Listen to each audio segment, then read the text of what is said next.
Welcome, everyone, to the NAA Government Affairs Roundtable. Thank you to everyone who is in the audience. My name is Ben Harold. I recently joined as NAA's Manager of Public Policy. And so this is my first time moderating a GART session. So I'm very excited to be here with you all. Today, we have a presentation from Joe Good and Julianne Ulick, who were managing and operating the campaign against the ballot initiatives in Minnesota regarding rent control. And so they have a very in-depth and interesting and informative presentation for us about that campaign and the ways that that we all can strategize how to build an effective advocacy campaign against rent control. So thank you, Joe and Julianne, for being here. I'm going to introduce these two panelists in a moment. But first, I would like to remind everyone that this recording is going to be available at the NAA website if you would like to share it or view it later. And that today, our Q&A format is going to be a little bit different. Julianne and Joe have created a presentation that is divided up into 3 parts. That's right. And so after each of those parts, we're going to have a Q&A opportunity regarding what was just covered, and then maybe one big one at the end in case there's any outstanding questions. So please feel free to write down your questions using the Q&A feature during the presentation, and we can get to them during the allotted time, or you can raise your hand and ask a question vocally if you prefer. So without further ado, I'm going to introduce Joe Good is the Chief Executive Officer of American Strategies. Joe conducts public opinion research and provides strategic advice for trade associations, nonprofit organizations, and corporations. He has worked for and advised political organizations and campaigns for more than 30 years. Joe has worked closely with the National Association of Realtors on housing issues since 2007, providing polls, focus groups, and consulting services for realtor associations at the national, state, and local level. Joe, thank you so much for being with us. Glad to be here. Next, we have Julianne Ulick. Julianne joined Real Strategies as a senior strategic consultant in 2017, creating political strategies with national, state, and local organizations.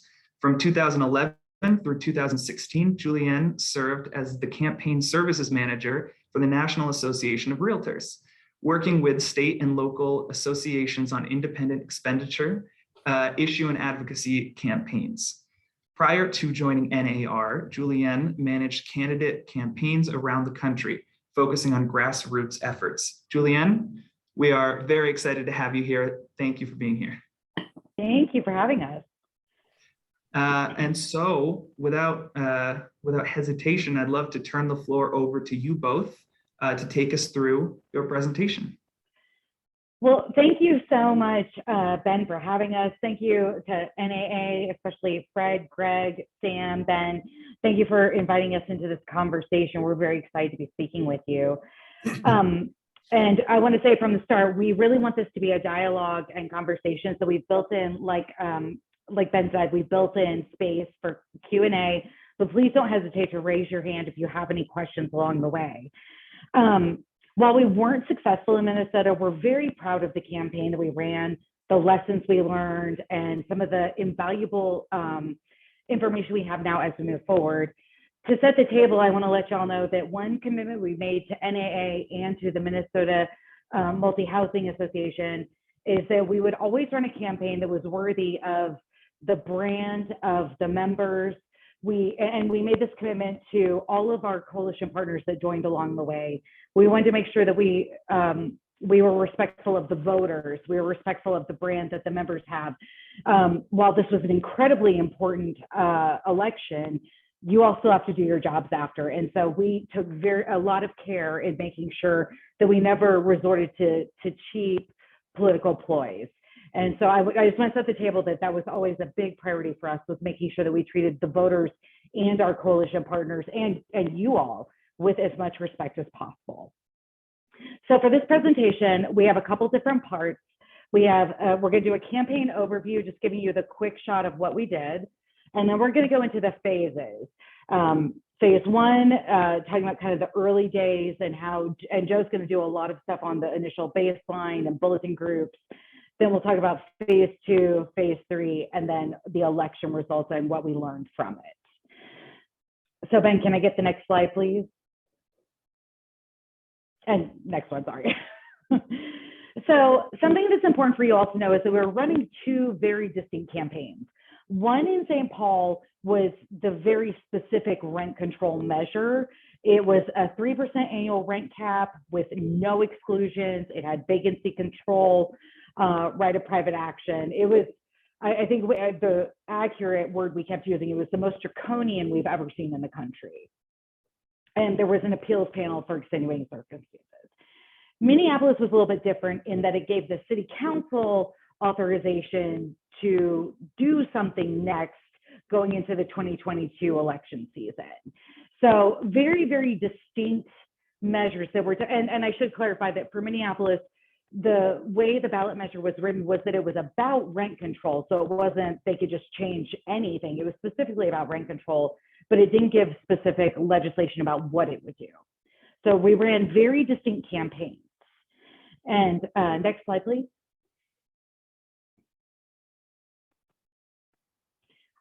It's important to look always when it comes to an election, what else is on the ballot, right? You have to look at the political environment, look at what else you're going to be competing with. In St. Paul, it was nothing. The mayor was up, but without a real challenger, not a credible challenger, and he had very high favorables. I want to say, Joe, correct me if I'm wrong, but it was in the 60s, Mayor Carter's favorables. In Minneapolis, on the other hand, and following George Floyd and everything else that's been going on there, they had all 13 city council members up, the mayor was up. Question 2 on the ballot was replacing the police department with public safety. That's the official language, but certainly the messaging on the ground was defund the police. And then Q1, we were question 3. Question 1 was a charter amendment for a stronger mayor. So when you look at those two cities, not only were they very different ballot measures, but very different political climates. And while they are very distinct cities, there's a lot of overlap between the sister twin cities. So what happens in one isn't completely devoid of what happens in the other. Next, please. From the very beginning, the Minnesota Multi-Housing Association wanted to have a robust campaign team. They hired Real Strategies, which is where I work, with the idea of having an actual campaign manager, which is the role I filled.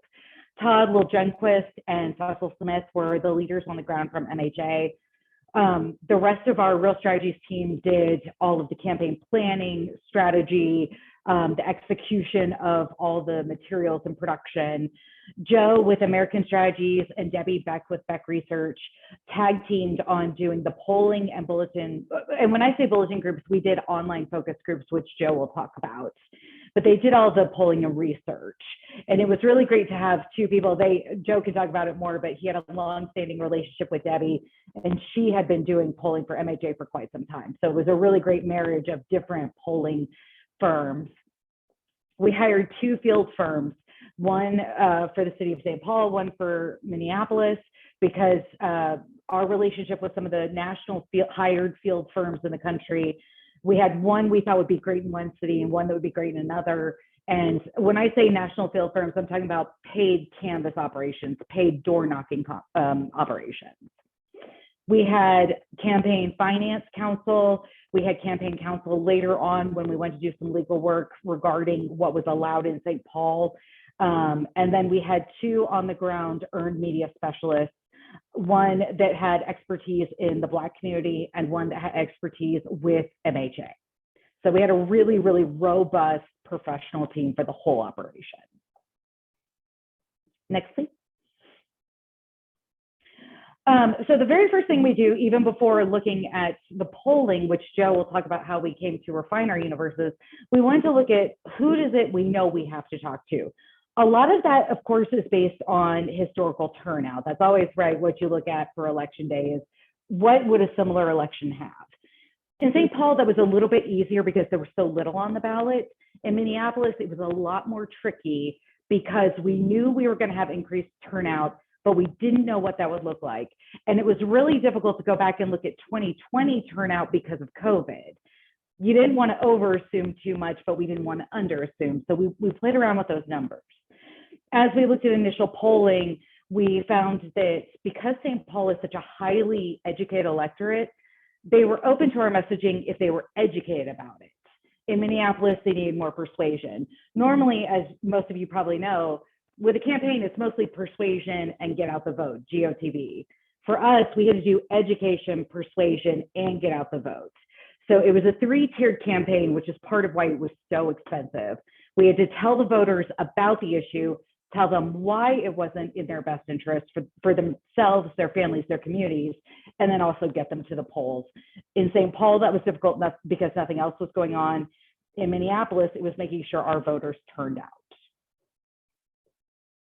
Next, please. So the next 2 slides are just going to be a quick overview. We don't have to spend a ton of time, but I want to give you a quick shot of what the campaigns were. So we do talk about them as 2 separate campaigns, but when I talk about budget, we treated it as one committee, the Sensible Housing Ballot Committee, which paid for everything. Our total budget for both cities combined was just shy of $5 million. $5 million was our goal, and we came pretty dang close. The Minnesota MHA Executive Committee authorized a full campaign at a certain point in the final weeks so that even they were willing to take on some debt, even if they didn't fundraise what they needed to, which was amazing to have. It was a godsend. It was for voter engagement, which we spent about $1 million doing 8 mailers in each city to the voters, $2.5 million online, including over-the-top television, which is when we deliver ads on Hulu and some of the streaming services. Pre-roll, which is that ad you have to watch online before you can watch what you want to. Radio, programmatic radio, billboards, everything. We did a lot of print media at the end, which I'll talk about later. Canvassing, our field teams, we spent $1.2 million, and then polling, research, and focus groups was $250,000. Next, please. For fundraising, just so y'all have a sense of how the fundraising effort went, leadership from MHA Executive Committee handled most of that.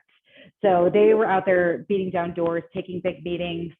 They made an official ask of $50 a unit from their members. So a lot of money was raised locally.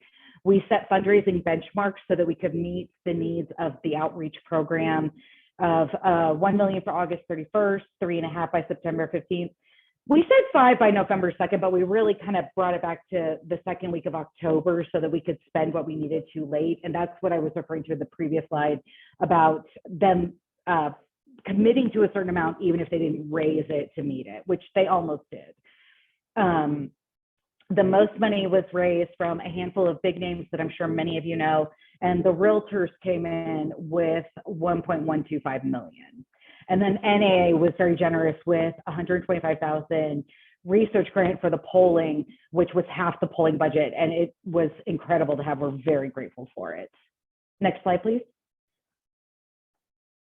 It says both Minneapolis and St. Paul, but in each we had the 8 pieces of mail, digital to include the banner ads, pre-roll. We had a very robust Facebook campaign, including some testimonials from local property and owners, local. We had 2 sisters that owned an affordable housing, I want to say it was less than 5 units, doing a testimonial that we were able to spend some money putting up online. We had a big social media effort. Like I said, over the top television, programmatic radio. We also had a big political effort where we engaged in teletown halls with the different coalition partners memberships so that we could talk openly with members about how does this impact you and your industry. You know, with labor, with the carpenters, that was a different conversation than it was with the realtors. And so we were able to have those different conversations to make sure their membership understood what it was we were doing and why.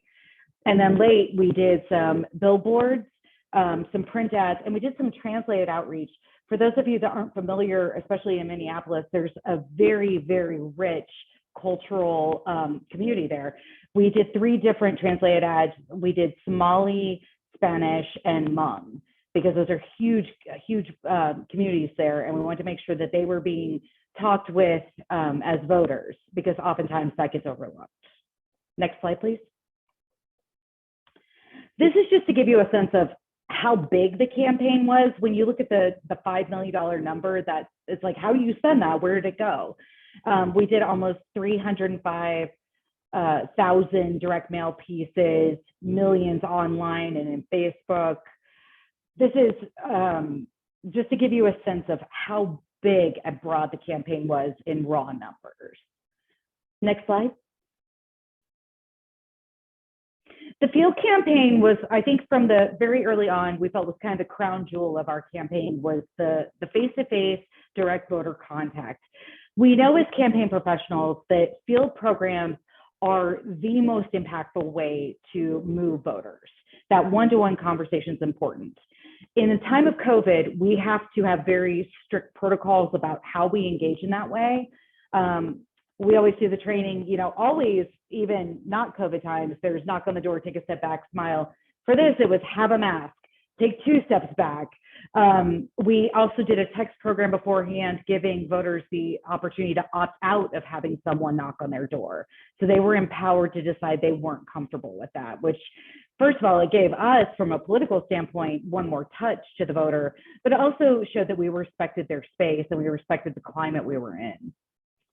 Ultimately, we knocked on almost 170,000 doors in St. Paul. The contact rate was higher because people were at home a little bit more than they were in Minneapolis.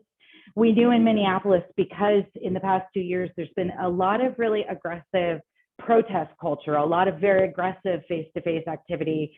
So we wanted to have a much lighter touch there. We tried to be a lot more gentle with, hey, we're here to talk with you about question 3.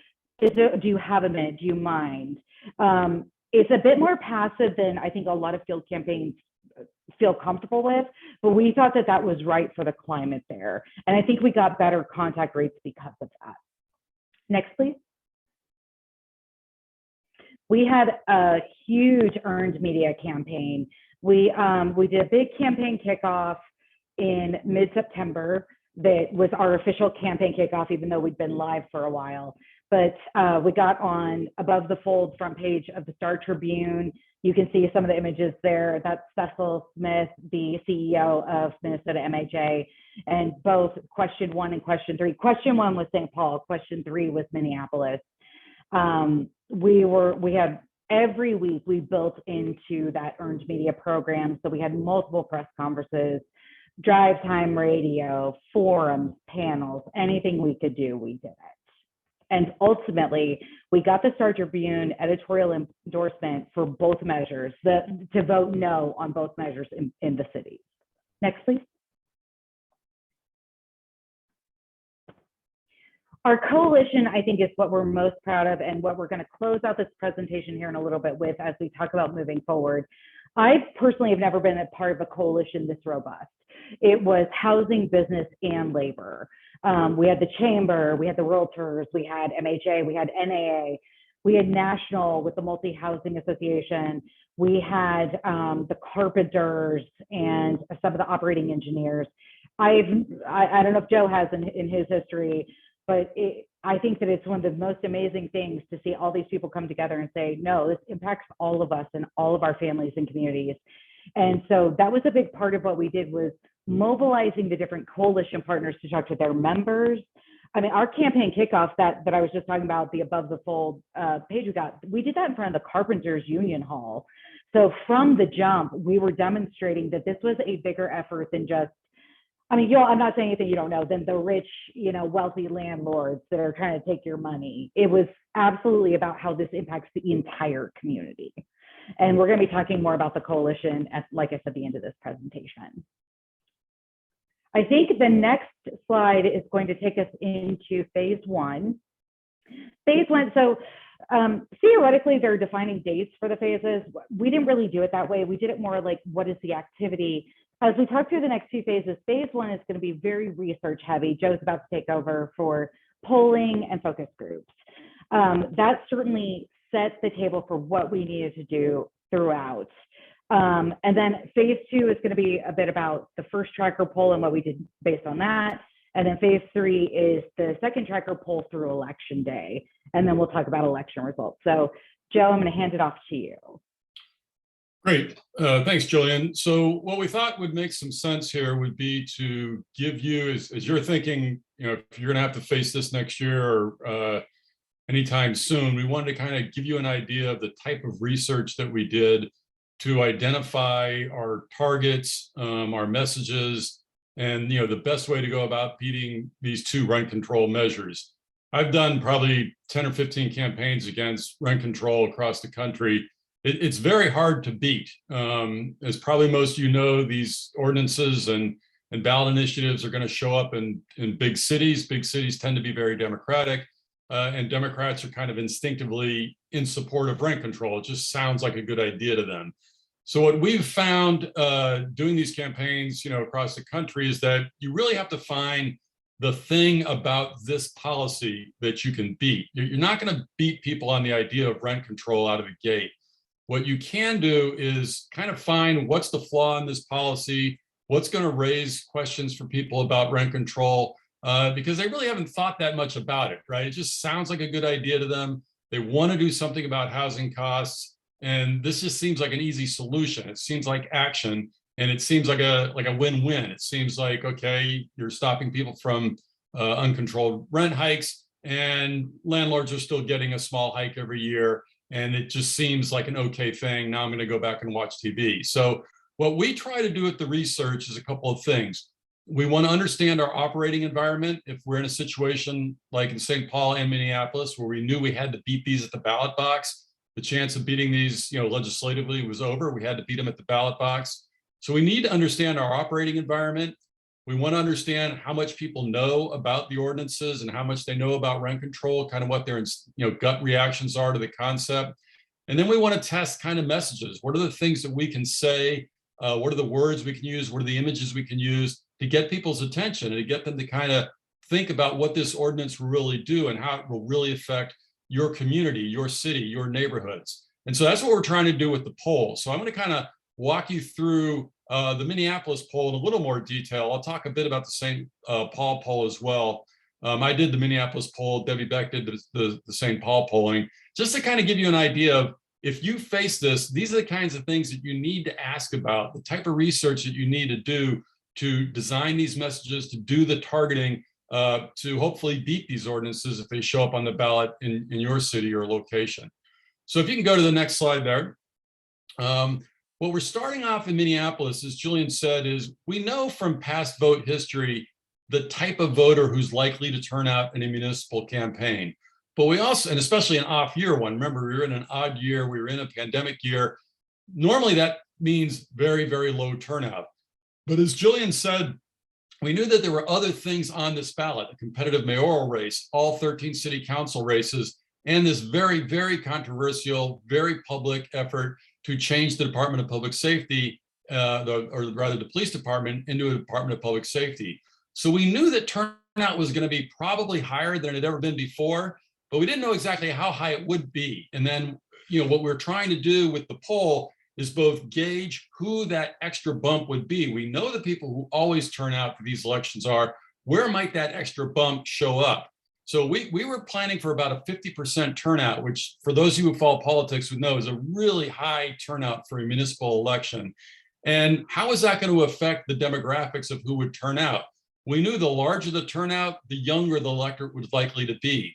So when we go in and do our polling, we're asking people, we're pulling the sample based on certain assumptions on past vote history, but they also have to get through our screener. They have to tell us how likely they are to vote in this election. In this case, we had kind of a late start because the ballot language hadn't been decided on. So we weren't in the field until late August with our poll. So we did our poll first. A lot of times you'll start with qualitative research. In this situation, we needed hard numbers. We needed hard numbers both in St. Paul and in Minneapolis so that we could design our field campaigns, so that we could design our outreach campaigns, so that we could have an idea of how big our target universes were going to be for persuasion and education.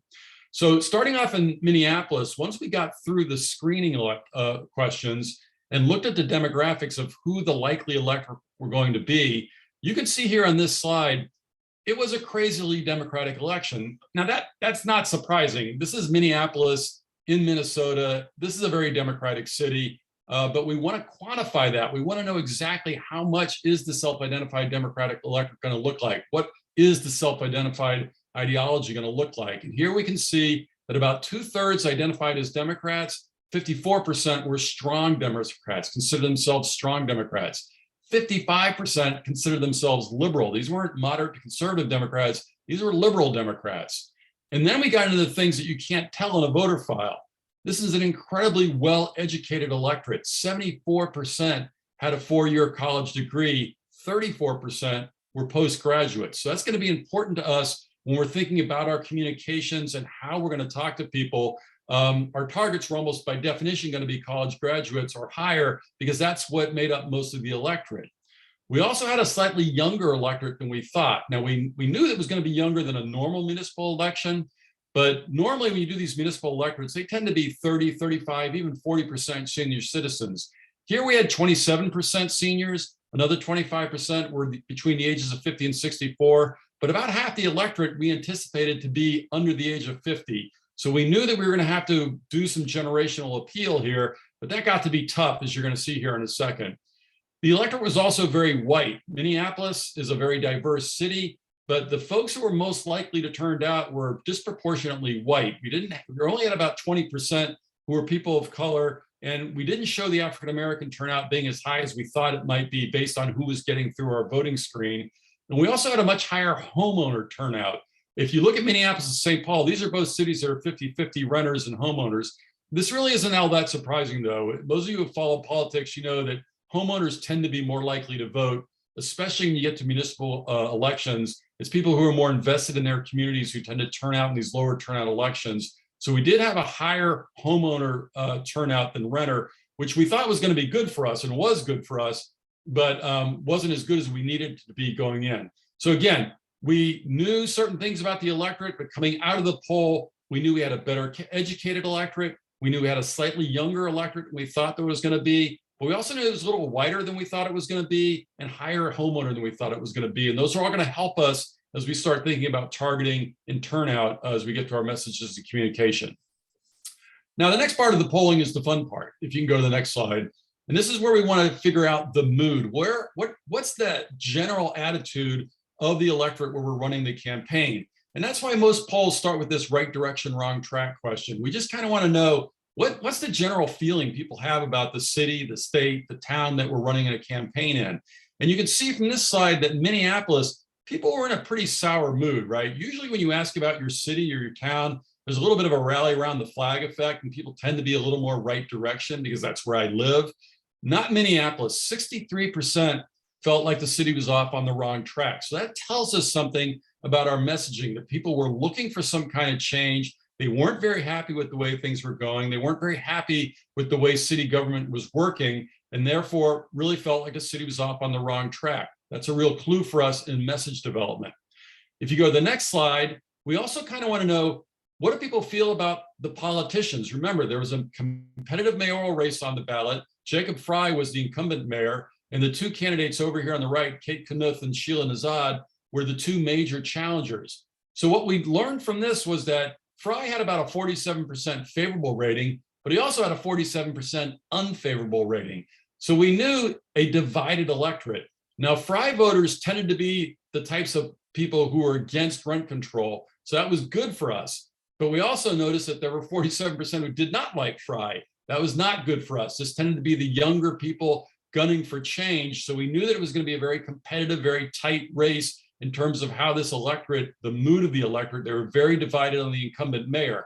The two main challengers were not very well known. They had a lot of ground to catch up, and they never did. But again, that told us something about how engaged these younger voters were in terms of just wanting change versus being solidly behind another candidate or another cause. They're really more focused on that police reform measure than they were the mayoral race.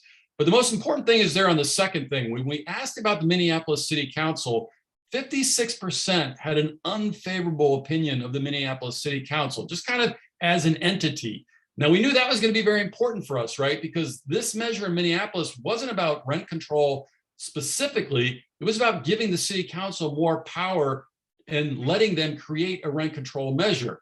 So we kind of looked at this as good news that people weren't happy with the city council. And again, as we were building our message, we thought, okay, if people are unhappy with the city council, they're not going to want to turn over more power to the city council. We're going to want to play off that as we develop our messages. So those are kind of the mood questions that we were most interested in up front.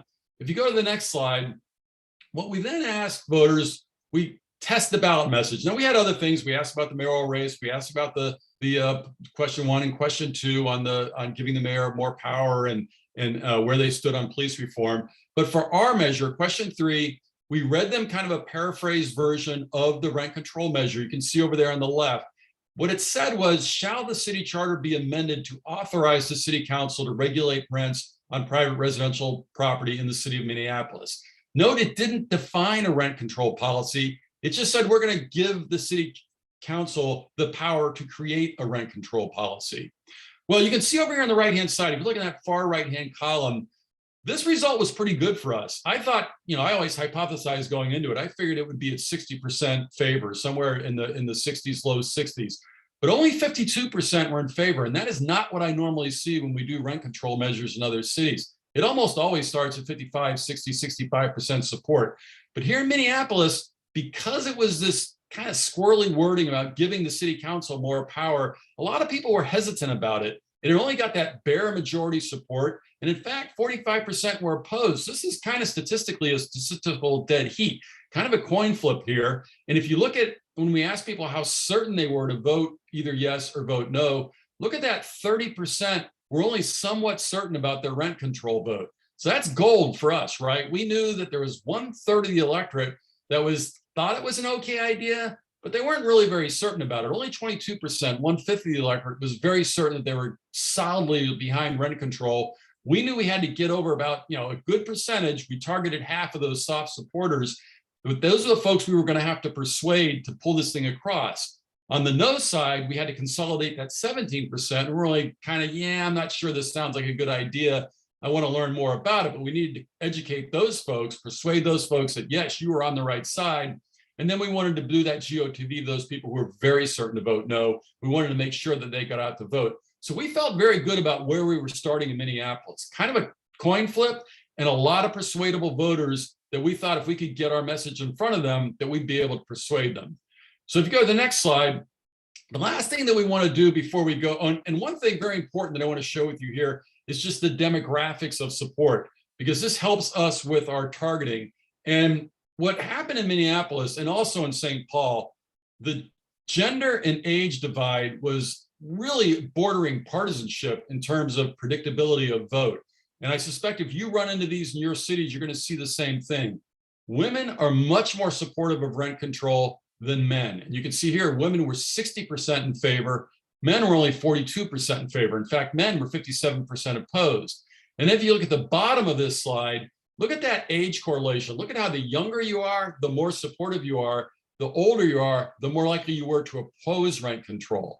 So if you combine those two together, we saw that women under 50, 77% in favor of rent control. That's a heavy lift. We didn't want to talk to those folks. But look at men over 50. We were able to kind of counter those women with our own core supporters of men over the age of 50, 66% opposed. That was our core group. It was going to be those older women aged 50 plus. They were kind of divided, 51% opposed, 44% in favor. That was where our key swing group, there's a lot of overlap with those weak supporters. We knew those are the folks that we had to do persuasion. Those younger men, they were kind of split, but they weren't very persuadable. So we knew there were some younger men that we needed to get, but we knew that our focus was going to be on those older women. We had to make them look more like older men. That was kind of our path to victory. If you go to the next slide, we do all sorts of demographic slicing and dicing, and you can see here that renters, not surprisingly, 68% in favor, but more importantly to us, homeowners were kind of split. 52% were opposed, 45% in favor. So we were going to focus a lot of our materials on these homeowners and try to get that 52% number closer to 60%. But we had to show them, why was this important to you? Why should you not adopt this measure? Because those renters were going to be very much, not surprisingly, in favor of rent control. The racial divide was not that big. A lot of people of color were very open to our messaging. They were a little concerned about what rent control meant to them. So we talked a lot to especially older homeowners, older Black homeowners, older Hispanic homeowners, and as Julian said, some of the Somali Hmong communities. They were very receptive to our messaging and willing to listen. So it wasn't like we just talked to white homeowners. We were talking to everybody in our communications. And then the education split was not, there wasn't a whole lot of variance there. But to us, what we learned from this is that we had a lot of post-grads who were in our camp and willing to listen. And then we had a very educated electorate that was kind of split down the middle. So that, again, helped us in our targeting. Now, if you go to the next slide, we also tested just some generic things. We want to know how much people agreed with some simple statements about rent control. So we tested things like landlords are taking advantage of the housing shortage in the Twin Cities by charging outrageously high rent. 60% of the people agreed with that statement. So again, when we're thinking about mood, we knew that people did feel like landlords were taking advantage of the situation and charging unfairly high rents. But at the bottom of this, these just simple statements that we tested, we said, you can trust the Minneapolis city government to efficiently and fairly implement a rent control policy. Do you agree or disagree with that statement? Only 39% agreed with that statement. So again, we kept seeing more evidence here about how concerned people were about handing power over to the city council. So by testing these kind of generic statements and testing agreement, we were able to help kind of fashion our message and knowing kind of what the other side were going to say. I'm not going to go through every one of these, but they kind of helped us understand the environment a little bit better and how people were concerned about the city council. And if you go to the next slide, you'll see here that when we did direct message testing, we tested about 10 different messages. I'm only showing the 4 or 5 that really tested the best here, that we ended up building our materials off of. And you can see over here on those left-hand columns, these are the things that we asked people, how convincing was this as a reason to vote against rent control, vote against the rent control ordinance. And you can see that almost all of our most successful messages talked about it gives the city council too much power. It's a vague measure that gives the city council new power to create rent control ordinances without any additional voter approval. We said we shouldn't let the city council set pricing for privately owned homes, or this measure would give the city council a blank check to create a new city bureaucracy with no estimates of how much a rent control program will cost or how it will be enforced. All of these messages worked really well. They worked even better with our target audiences. So we knew coming out of the poll that we had some pretty solid messages here that we wanted to say, that we wanted to make this about the city council. We didn't want to run against rent control. We wanted to run against giving the city council these new powers to regulate rents, to get involved in the free market, to kind of, giving them too much power to mess up, city pricing like they messed up so much else in the city in terms of the police and some of the other things that were going on. So that's what we wanted to get in front of people. We wanted to raise doubts about letting the city council get involved in this thing that they had never had any power to do before.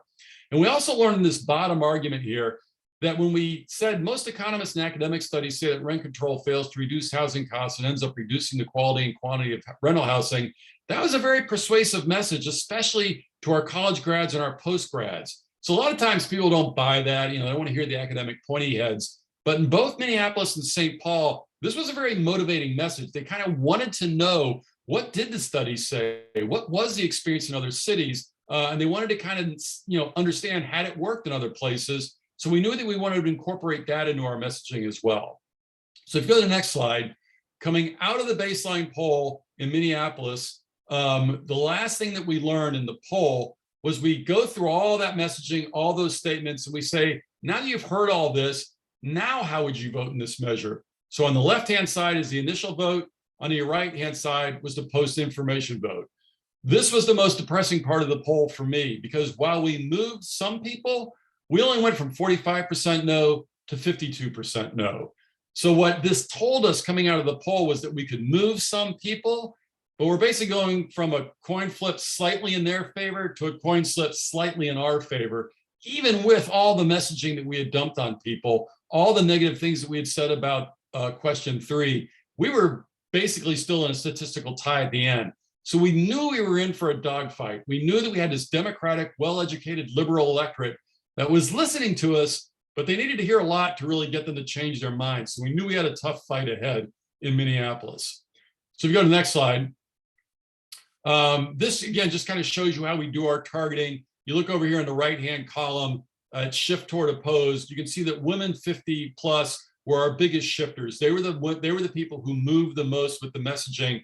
We knew those are the folks we needed to persuade to get over on our side and to make them look like those men over the age of 50. Look at the men over the age of 50. They were 70% no by the end. Women over the age of 50 were 63% no. Homeowners were 57% no. That was the primary targets that we wanted to do. That's how we kind of create these targets and see who's shifting, who's our base supporters. And if you go to the next slide, you can see how we come up kind of with our targeting and our messaging. Our GOTV targets, our get out the vote targets, were men age 50 and above.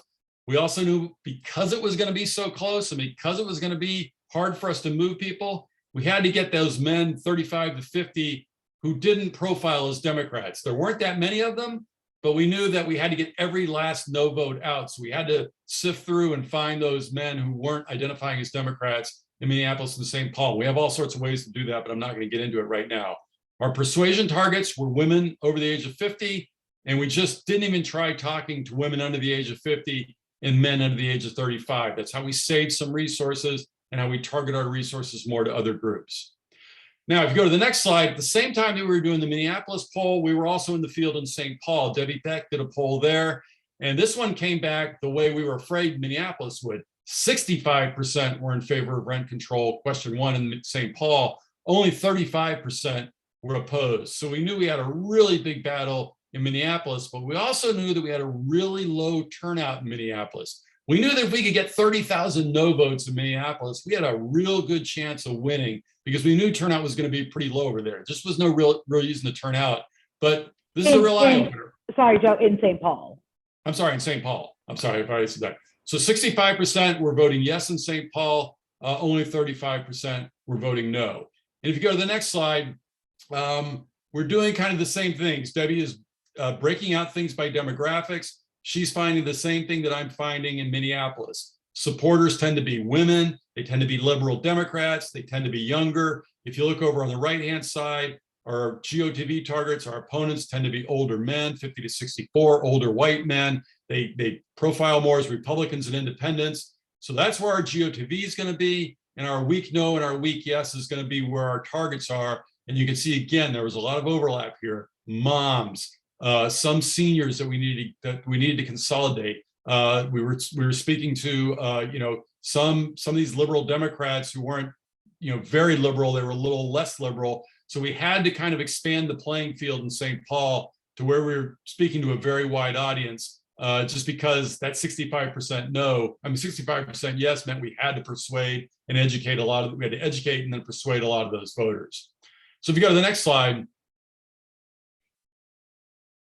what we found in St. Paul, again, that our targets were very similar. Moderate Democrats, older women, especially college women and white women, male non-college voters, and people of color. They were also very concerned about, rent control sounds great, but they want to know how it was going to affect their neighborhoods, how it was going to affect their communities. Nobody was shutting us out. And I can tell you that when I talk about the qualitative research that we did in a second.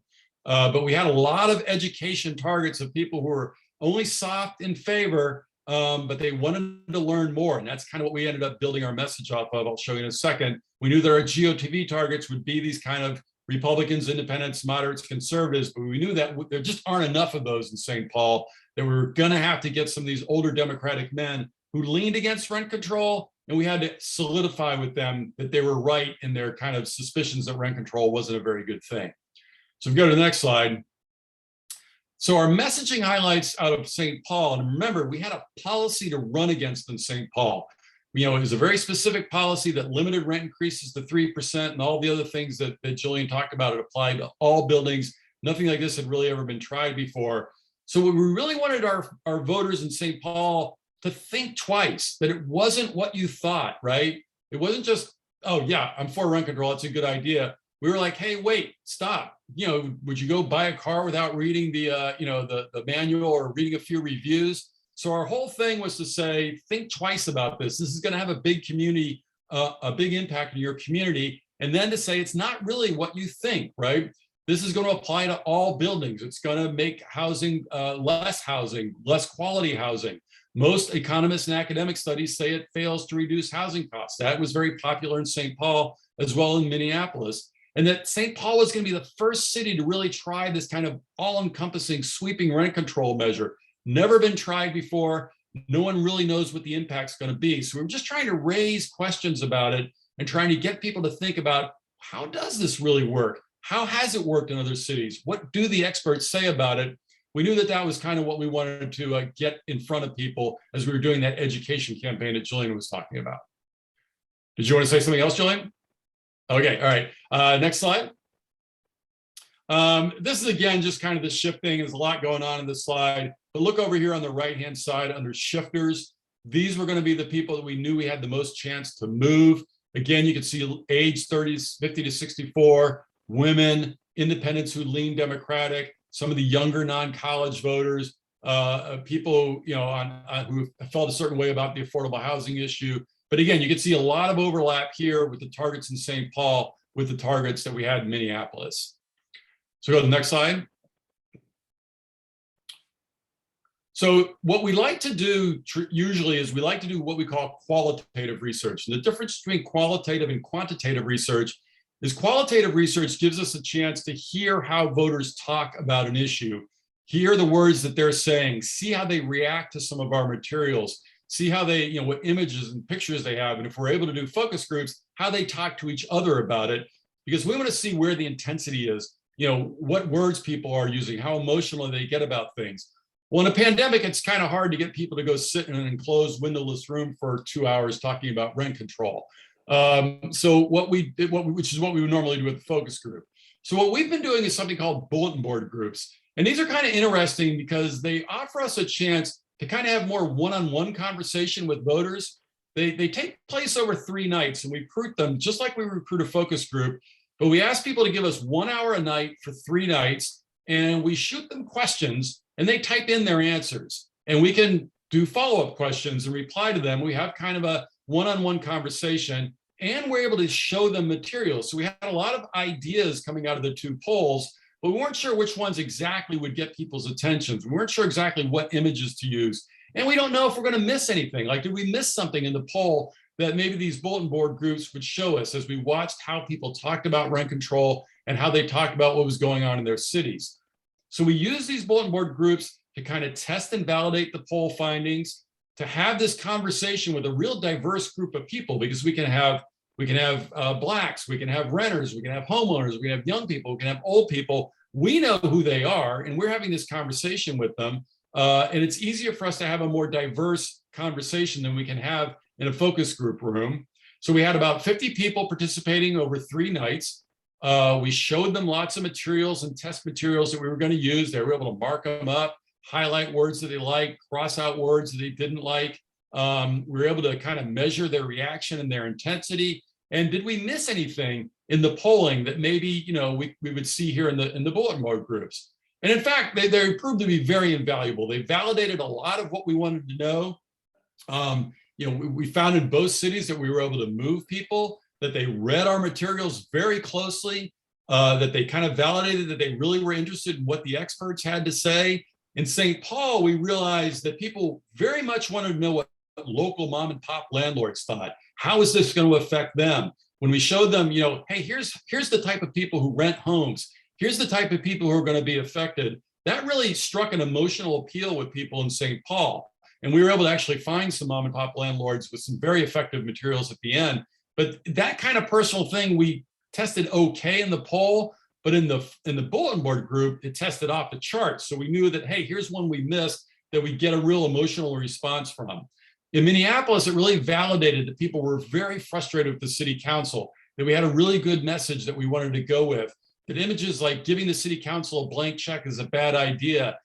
Don't let the city council pound a square peg into a round hole. These types of images really caught people's attention. So we really felt coming out of the bulletin board groups and the baseline research that we had great targeting. We had messages that people were listening to. We had materials that people were reading and reacting to. So we were ready to roll at that point. That we got all this done probably by the end of August, first week in September, and off we went to the races. So I'm going to turn it over to Julian one more time, I think, and then we're going to open it up to some questions if you have any questions to this point. Thanks, Joe. So as we head into the next slide, I think it's pretty obvious at this point, but everything we do in our companies and every client we work with, these are data-driven campaigns. Everything we do is based on real information, whether it's the data source itself or the polling research that Joe, Debbie, and other allies use. It's built to maximize resources. We want to make sure that every dollar spent is a dollar well spent. Something else that a message that we use a little bit more informally, especially as we were talking with coalition partners and even with voters at the door, is it's the right problem with the wrong solution. One thing we were really sensitive to in the Twin Cities is that, yeah, affordable housing is a real issue. We don't want to pretend that's not true, but this is not the way we deal with it. This is not how we get to the problem. And it kind of took the wind out of the sails for our opponents in a little way, just because we were like, yeah, no, we agree. It's a problem. This is not the solution. So I have two slides before we get into Q&A, because I think it's really important, especially for anyone with questions about research, that we do it right now. But I want to let you know what we did with what Joe gave us. Our fundraising deadline so as Joe said, we polled in August. Our fundraising deadline, our first one was $1 million by August 31st. The St. Paul ballot was finalized on August 10th, because that's when candidate filing closed. It was August 20th for Minneapolis because it allowed for a protest period with some of the ballot measures. So we were running about 10 days behind in terms of research and able to execute in Minneapolis. So after polling, everything that Joe just walked through was done, we strategized and firmed up our universe strategy, and we got our websites live and began the digital banner ad campaign, just the kind of what we call the online yard signs that you click on, takes you to the website. We got our first direct mail piece out, and we utilized the bulletin group responses for that in a great way, especially like Joe was saying, they could circle what they responded to, what they didn't. We had heat maps that said, this is what they liked, this is what they didn't like, including images. There were some images they liked more than others. And we launched our field program. For St. Paul, that went, it was a little bit faster there because, like I said, we had a final ballot 10 days earlier, so we polled a week earlier. That door knocking started Labor Day weekend. In Minneapolis, we had our field team on the ground, but we didn't have our polling and our targets firmed up yet. So we put them out in places like the state fair, which for anyone that's ever been to Minneapolis, the state fair is such a pride and joy. Certainly you're going to get some non-voters there, people that don't live in the area, but it was a good place for our people to be and actually provide some feedback. One thing I would like to say about our field programs, the way we ran them, is that in addition to the metrics, how many doors knocked, how many conversations had, every field team every night gave us verbatims. They gave us conversations that were had at the door, conversations had with a voter. And those verbatims, Joe and Debbie, our whole team got that report every night. And they were able to kind of cull through it and say, oh, did this just come up once? Or are we seeing every night that this same conversation point is coming up? And is that something we need to address in the next poll? So the field program isn't just about what the conversation is at the door in terms of engaging the voter in our stuff. It's engaging them in a dialogue way that we can take back something and make it informative for future steps. Next, please. Yeah, Q&A. That was phase one. I would really encourage any of you, if you have questions about polling, research, that's really the highlight from phase one, is that is what defined and dictated what we did in this campaign. Yes, thank you. This is great so far. I'll just remind everyone that you can submit questions using the Q&A box, and you can type your question, or if you'd like to ask it vocally, you can raise your hand and we will unmute you. I have just one question while maybe the audience is sort of thinking of theirs. Putting this in the frame of reference of other government affairs officials or stakeholders in separate jurisdictions, I'm looking at a lot of this and trying to think of what are some, potentially lessons that can be learned or strategies that can be successful.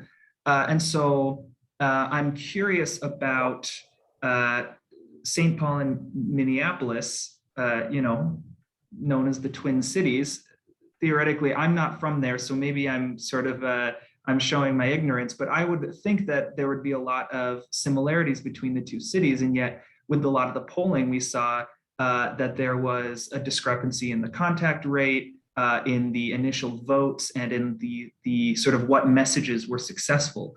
Were there any indicators that those sort of demographic or emotional discrepancies were there before you conducted the polling? Was there a sign of this beforehand? Yeah, Joe, do you mind if I jump? Sure. Before you get into polling, I think that part of it is that the whole climate in the Twin Cities for the past 2 years has been ground zero. I mean, let's call it what it is. It has been a very, there's a lot going on there, right?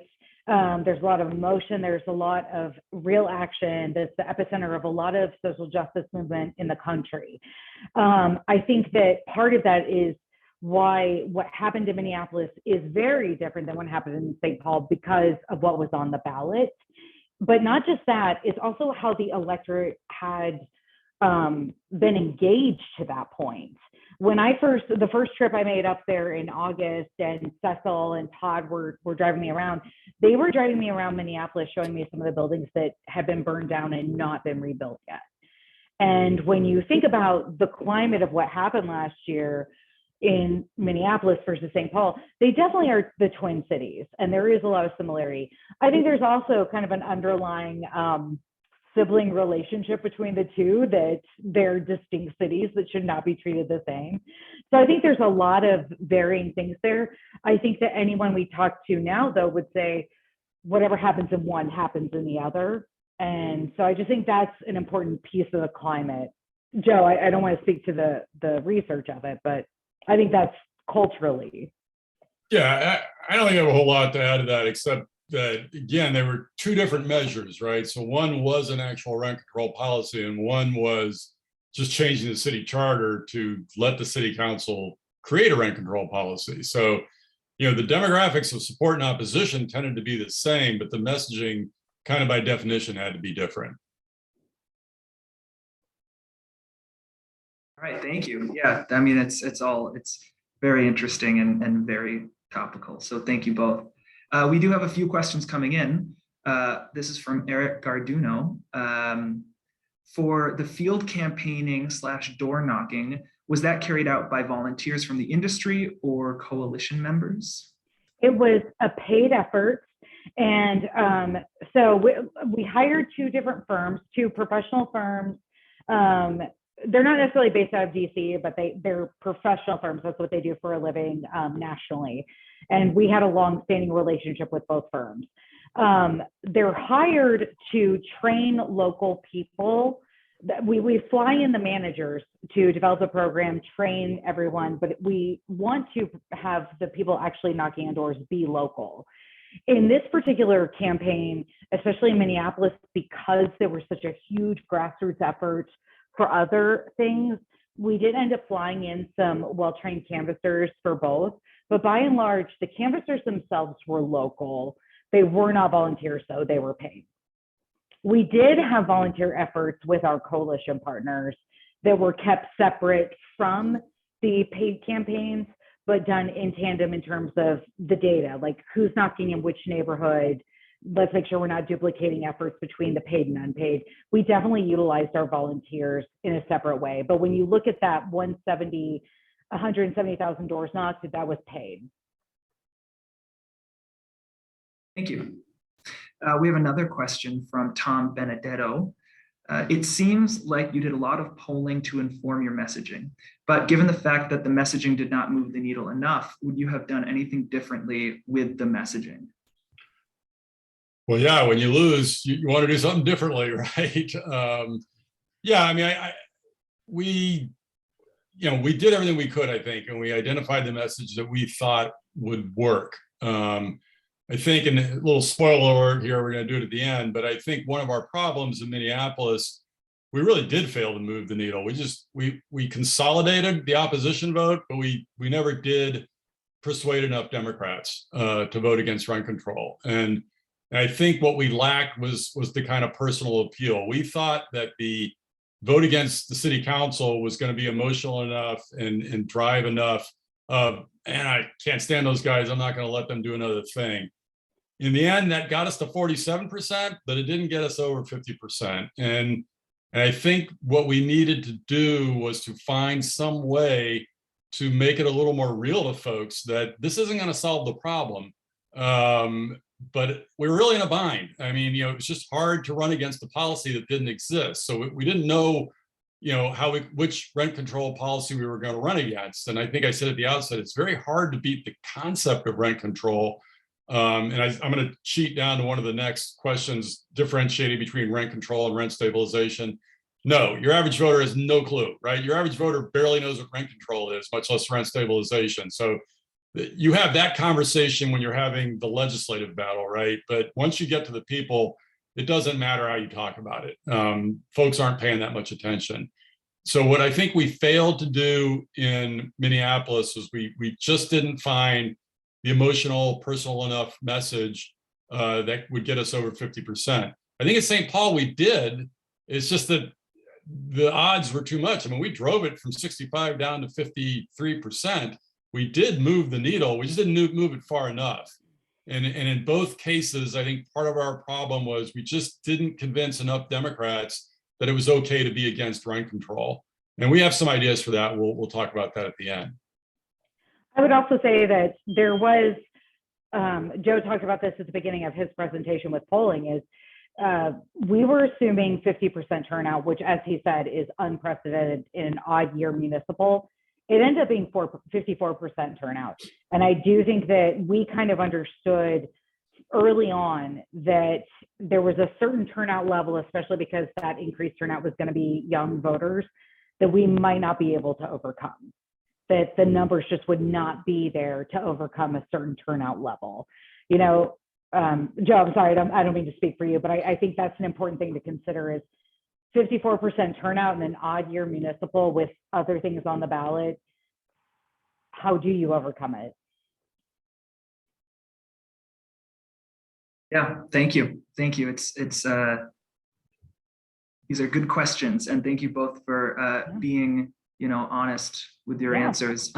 We have a few more questions, but in the interest of sort of getting back to your presentation with the time we have left, I think we should save those for another time, another Q&A moment.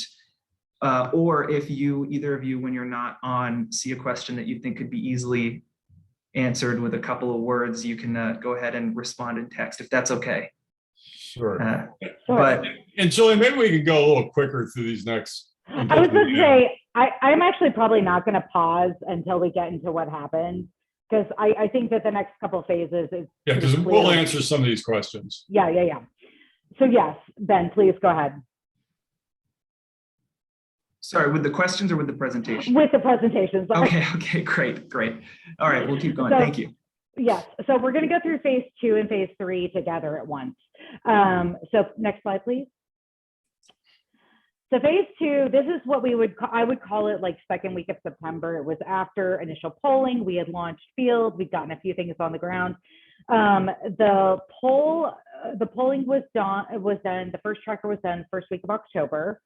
And we saw great movement. especially in St. Paul. I mean, you look at those numbers going from the 35 no vote to 50, and in Minneapolis, the 45 to 51. We felt really good about the path we were on. We felt like we were doing the right things.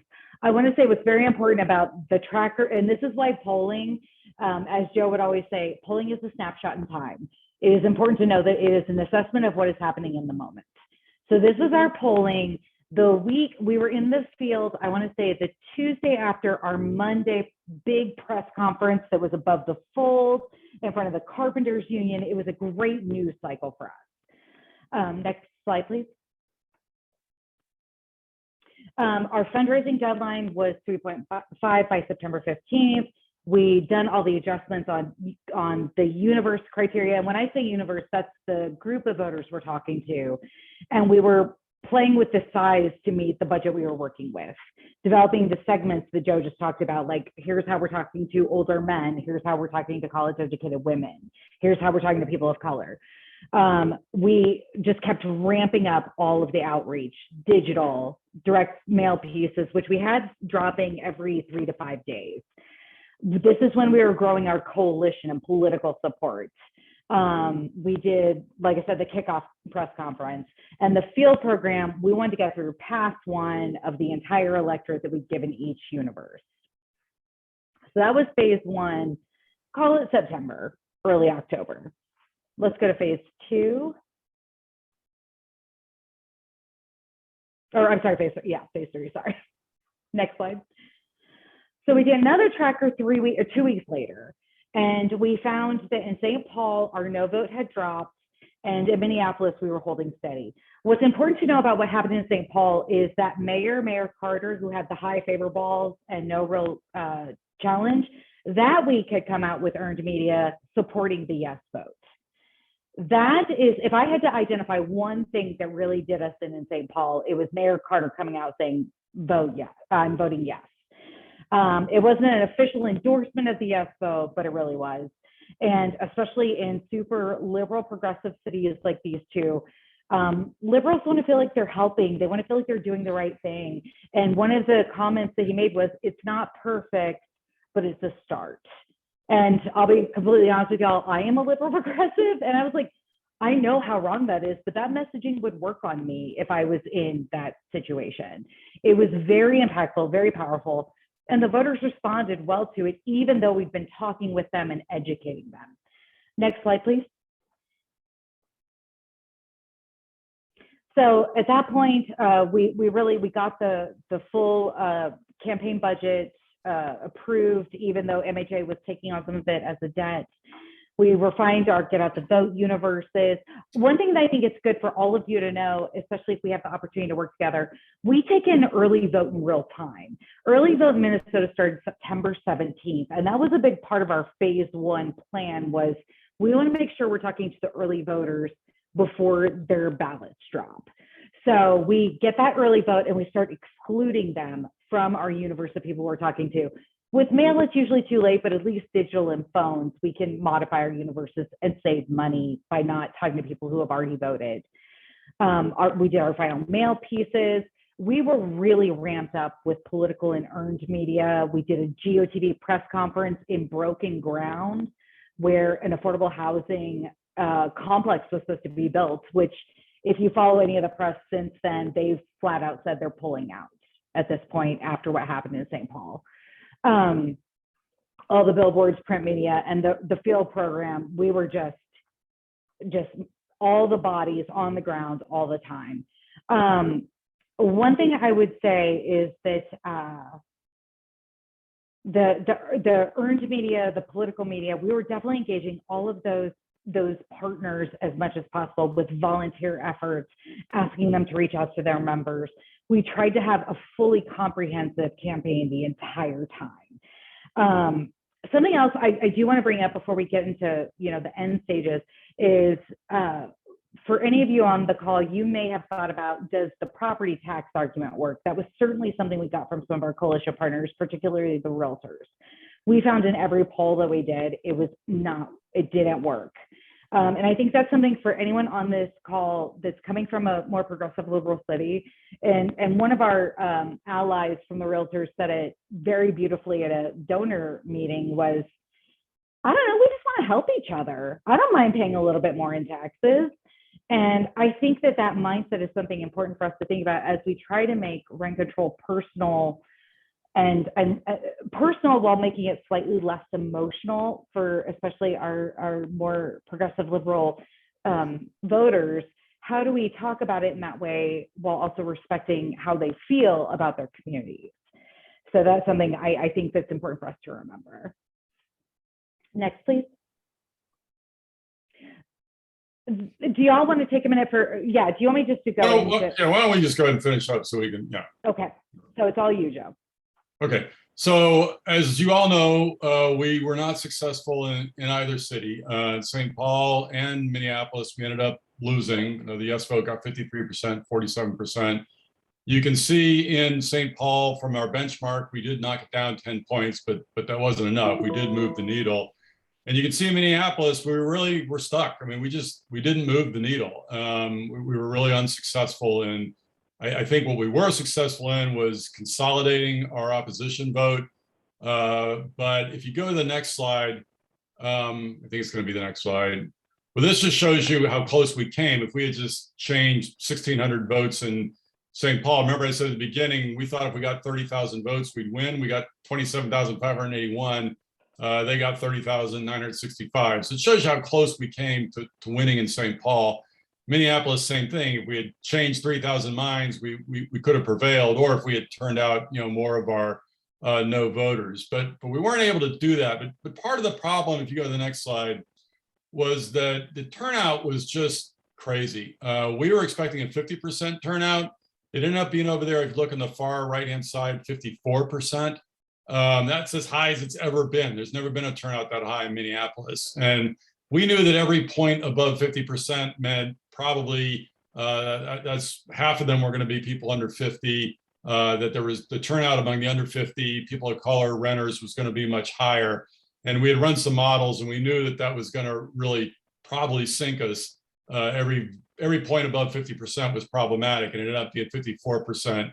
So we don't have the final voter file back yet, but we think when we get it, that's going to be where our problem was. We just got swamped by the younger votes and probably some in the Black community as well. Next slide. I'm just going to skip through these. Yeah, just skip this one. Skip. We're happy to go over these. Skip. The only thing I would say about those previous slides is that we want you to know that we don't just target demographically and politically. We also do look at the geography of it, especially in Minneapolis. There were certain wards we knew had more contentious city council races. And so that was a part of our analysis as we look at where to deploy resources, especially with the field team. So again, I think if you say in St. Paul, the Democratic turnout was too high, and with the mayor coming out saying, "Oh, we can change this later," that really took the air out of our balloon. And that was, pretty much the way he phrased it. He probably can't even do that, but that's what he said. He go ahead and vote for it. We'll fix it later. And there was some money put into the Yes campaign, both in St. Paul and Minneapolis at the end. I think that hurt us a lot in St. Paul because they had a pretty effective mail piece. They had a very diverse coalition of people of color, renters, whites, homeowners, and they were able to personalize a little bit better than I think we were. In Minneapolis, again, our inability to run against a specific policy, I think, ended up hurting us a bit. We thought beating the city council would be enough, and I think, in fact, something like 4 or 5 city council members lost, even 6, right? Now, half of them got replaced by basically even more lefty Democrats than the folks who have been holding it. So again, it three socialists, self-identified socialists were elected. Yeah, and then that late funding came through for the other side. So, as you're looking ahead, I saw one of the questions earlier. The best campaign is the one you don't have to run, right? So beat this thing legislatively if you can. And I think one of the ways to do that is to really get on top of the opinion former argument now. Don't wait. There is not an economist in any university that supports rent control. So find your local economists, find your local academics who are going to talk to Democratic politicians about this. Again, you've got to get Democrats comfortable voting against rent control. And the way to do that is to show them that it really doesn't work. And I think that we were really under the gun here. We didn't have time to put together some of the local academics, the local economists, some of the background materials. But the more you can find, have that opinion former argument now, do the op-eds now, get these people lined up and in rooms with Democratic politicians now, because you're not going to be able to do it in a campaign environment. So that would be my first, advice to you is we got to find people, and they're out there. It's not hard, and when you're getting these cities and better educated electorates, they want to hear what these economists have to say. They want to know what the experience is in other cities. So, we've encouraged Fred to really put this together in terms of research. Nobody's out there in New York saying rent control is the best thing we ever did, right? And San Francisco doesn't say rent control is the best thing we ever did. So those are the two most egregious examples that are out there, and there are old studies, but we really need to update the research in the literature. And you want to find those local people, state people now who are going to be spokespeople for you.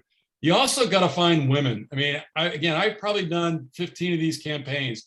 If you don't have women spokespeople explaining why rent control is bad and why it's going to be bad for housing, why it's going to result in less housing, why it's going to result in less quality housing, you're not going to win.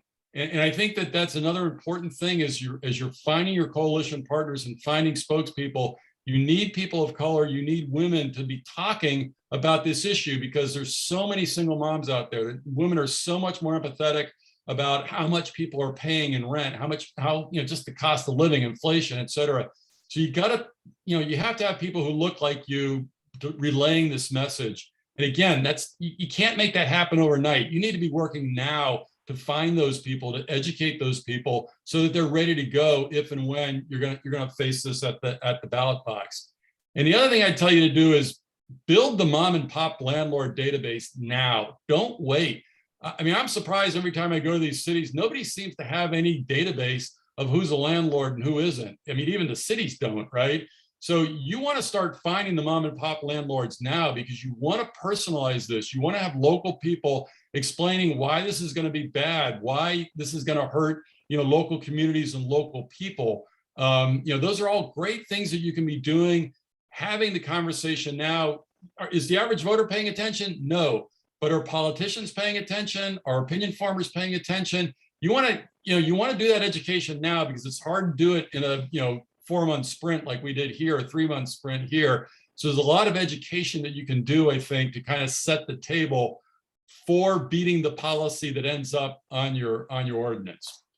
So sorry, Julie, I stole a little of your thunder there, but no, the only thing I would add, and I think Ben, I'm sorry, we can go to the next slide.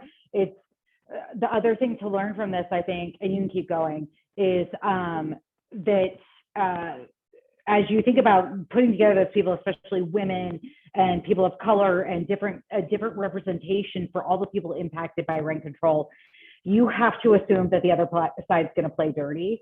I did not want to make that a part of this presentation because there's no reason to, but I can tell you that we dealt with some really not okay politics on the other side. That, I mean, you've all heard it if you've dealt with rent control, is if you're against rent control, you're racist. And you have to, I mean, as soon as you say, I'm not racist, that's a conversation you're not healthy in. But you have to assume that the opponent will say something like that. And so to have that stable, that bench of people and allies that are ready to come and say, no, that is, first of all, it's disrespectful, but also it's not true. Having that ready to go and say, no, you cannot say that, because that's not the actual reality of what rent control does to our community. There's one more slide on this deck, the next one, and that's only the one thing we kind of wanted to leave y'all with, that we're that if there was one silver lining on this campaign, it's the coalition we built. It was to have business, housing, labor, to have so many people at the table, and a commitment from all of them that they want to keep going together. The Minnesota Realtors are already presenting legislation. They've already got an ally in the state ledge to present a bill that will not even let Minneapolis and St. Paul be grandfathered in. It would eliminate the ability for rent control to be established at the local level. I think we should be cautiously optimistic about how realistic that is to pass, but it's that kind of stuff, and the coalition partners actually being together to move that forward as opposed to just one organization. Maybe this time it will work. Maybe this time it is enough wind at the back to say, no, seriously, do not understand the economic impacts, especially to some of the communities you're so concerned about serving and that we all want to show up for. How do we do that in the best, most responsible way? So that, I think, is one of the biggest takeaways, that, especially talking with Fred and Greg, Ben, and Sam, that we want to leave y'all with is developing those economic resources, those experts, and your coalition partners, so that when you go in it, it's not the 3-month sprint. You're not doing it alone. Quite frankly, you're not the only checkbook at the table. Let's be honest. Some of these efforts are really expensive.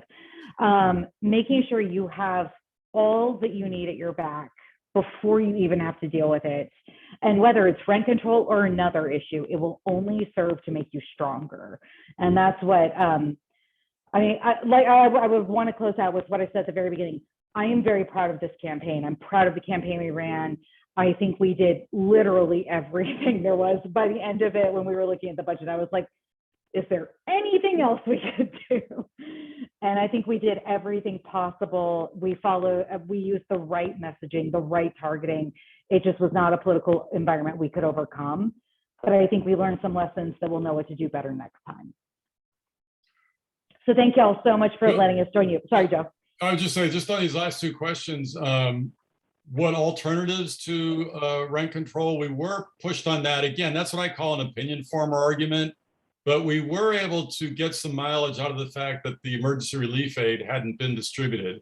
And we kind of use that as an example, both of there's direct cash payments are better. And I think you'd want to test your community to see if things like vouchers or cash payments to people so that they can, make, that direct money might work a little bit better. But there's other alternatives out there. I know Fred can get you some of that. But you do probably want to have that as here's some other solutions that you can support, that you can get behind. Your average voter isn't going to care that much about it, but it is something you don't want to get caught without having some type of alternatives available. And in terms of labor, I think a lot of the teachers ended up on the pro side, didn't they, Jillian? I actually don't remember. We never really talked about them. Okay, maybe I'm wrong. I thought there were the teachers, they could have been. They could have commercial been. workers, or somebody did, but yeah. Again, you all know you're playing in democratic cities, so you got to find democratic allies if you're going to be on the ballot, but they're out there, and especially on the construction, labor, and building side. But that's a great validator, and again, you've got to find some of those validators that are going to work with Democrats. And building those relationships early that aren't based on one specific need once it's at the ballot. I mean, you all know how to do your jobs, but you know that the sooner you have that ally, or even just 1 or 2 issues you can agree on, that you could say, hey, if this comes, let's be on the same team. It was a really, I think it was an exciting effort at the end. One last thing I would say about the campaign itself. We had Friday oversight committee calls that every ally was allowed to bring as many people onto the call as they wanted to. I know that Fred joined it, the realtors, the carpenters, and it was an hour-long call we did every Friday morning so that they could get a campaign update, especially from the field team, and then they could weigh in with, here's what I need from you. We could say, can I get you guys to help with this press conference? I only bring that up because it was a very real moment of engagement, that it wasn't, oh, we're signing up, let us know if you need anything. It was a very real time and scheduled thing where, no, we're going to talk about what we need to do and work together for it. And that was a big, I think, help in terms of actual deliverables from all of the partners. Well, Joe, Julianne, thank you both so much, both for being here today and for the just incredibly, hard work you both put into this campaign. It's really great, even though the outcome wasn't successful. I think that you both, did really great work, and it's helpful to talk about, you know, what went wrong, what went right, because a lot of things did go right, and you know, how can we do better? So I really appreciate you both being here to talk to us today, and I would like to thank everyone else for watching this webinar and asking your questions.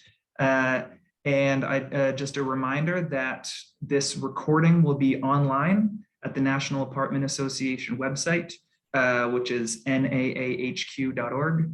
You'll be able to watch it and share it and whatnot. Going forward, we are planning the GART session for next quarter, and you will all hear from us about that in the coming weeks.